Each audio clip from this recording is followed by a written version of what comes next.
दोस्तों, आज हम आपके लिए एक नई कहानी लेकर आए हैं, तो यह सुनने से पहले वीडियो को लाइक और चैनल को सब्सक्राइब जरूर कर दें ताकि आपको ऐसी ऐसी नई कहानी का आनंद मिलता रहे। एक समय की बात है। त्रेता युग बीत चुका था, द्वापर युग भी समाप्त हो गया था और अब कलयुग चल रहा था।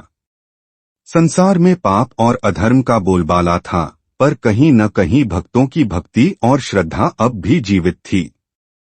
हनुमान जी जो अमर हैं और कलयुग में भी जीवित रहते हैं, प्रायः भक्तों के बीच भ्रमण करते रहते हैं।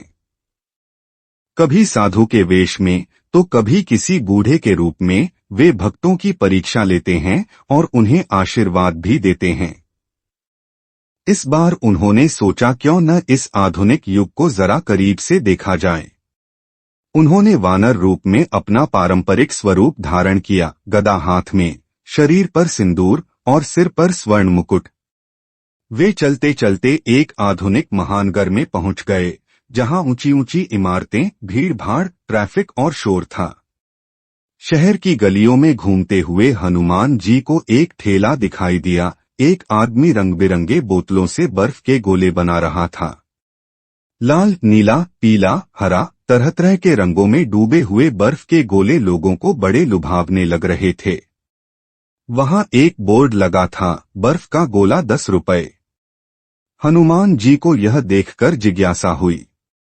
उन्होंने सोचा, यह क्या विचित्र वस्तु है जो इतनी रंग बिरंगी और ठंडी है। यह तो अमृत जैसा लग रहा है। वे ठेले के पास गए और अपनी भारी आवाज में बोले, हे सज्जन, यह क्या विक्रय कर रहे हो? ठेले वाला, जो एक हंसमुख युवक था, हनुमान जी को देख हतप्रभ रह गया। उसने कभी ऐसा वेशधारी नहीं देखा था, एकदम सजीव, शक्तिशाली और तेजस्वी। पहले तो वह थोड़ा डर गया, फिर समझा शायद कोई भक्ति शो या सोशल मीडिया कंटेंट के लिए वीडियो बना रहा हो। उसने मुस्कुराते हुए कहा, भाई साहब, यह बर्फ का गोला है। गर्मी में लोगों को बहुत पसंद आता है। ठंडा ठंडा, रंग बिरंगा, मजेदार। हनुमान जी ने कहा, तो फिर एक मुझे भी दो, मैं भी इसका स्वाद लेना चाहता हूँ। ठेले वाला हंस पड़ा, बिल्कुल। कौन से फ्लेवर में दूं?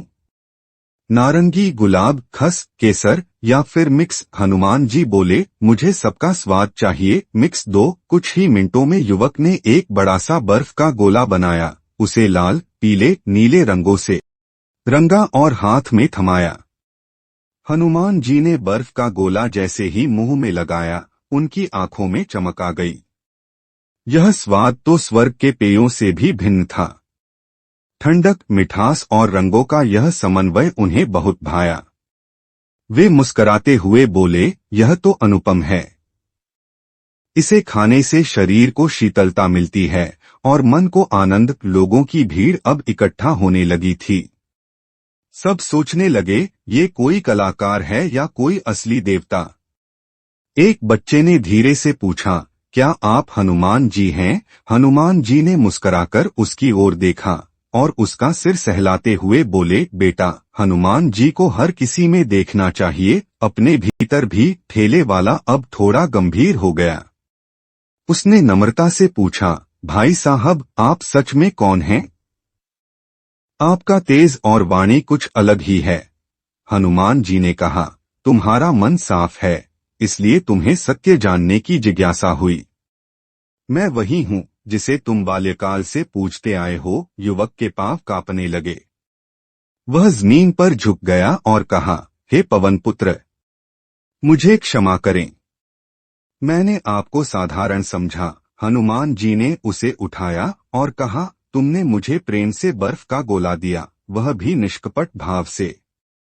वह ही मेरी पूजा है। भीड़ में एक बुजुर्ग बोला, हनुमान जी, आपने आज पहली बार बर्फ का गोला खाया? हनुमान जी ने कहा, हाँ, और आज जाना कि कलयुग के भी अपने स्वाद हैं, परंतु यह स्वाद तब तक मधुर है जब तक मन में लोभ न हो। एक महिला बोली, आप तो अमर हैं, आपको गर्मी नहीं लगती, फिर भी आपने ठंडा खाया। हनुमान जी मुस्कुराए, जो जीवों के सुख दुख में सहभागी बनता है, वही सच्चा सेवक है। मुझे गर्मी न भी लगे, पर मैं तुम्हारे अनुभव को जानना चाहता था। अब यह समाचार चारों ओर फैल गया।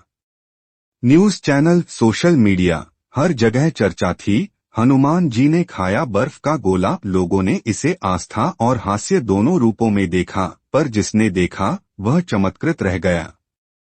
ठेले वाले के ठेले पर अब लंबी लाइनें लगने लगी थीं। लोग बोलते, हमें वही मिक्स फ्लेवर चाहिए जो हनुमान जी ने खाया। पर वह युवक अब अभिमान से दूर था। वह रोज सुबह हनुमान चालीसा पढ़ता और गोले बनाते हुए भी भजन सुनता। उसे एहसास हो चुका था कि उसका काम अब एक सेवा है। एक दिन हनुमान जी पुनः आए, पर इस बार वेश बदला हुआ था, एक साधारण वृद्ध के रूप में। युवक ने फिर भी उन्हें पहचान लिया और गोला थमा दिया, इस बार बिना पैसे लिए। हनुमान जी ने कहा, तू धन्य है। यह सेवा भाव ही तुझे ऊंचा उठाएगा। कहानी का सार यह है कि ईश्वर किसी भी रूप में, किसी भी क्षण में हमारे सामने आ सकते हैं। सेवा, प्रेम और निष्कपट भाव ही सच्ची भक्ति है। बर्फ का गोला इस कहानी में केवल एक माध्यम है, ईश्वर से जुड़ने का, अपने कर्मों से प्रेम करने का। दोस्तों, कहानी अच्छी लगी हो तो चैनल को सब्सक्राइब, वीडियो को लाइक जरूर कर दीजिएगा, ताकि आपको ऐसी नई कहानियों का आनंद आपको मिलता रहे। धन्यवाद।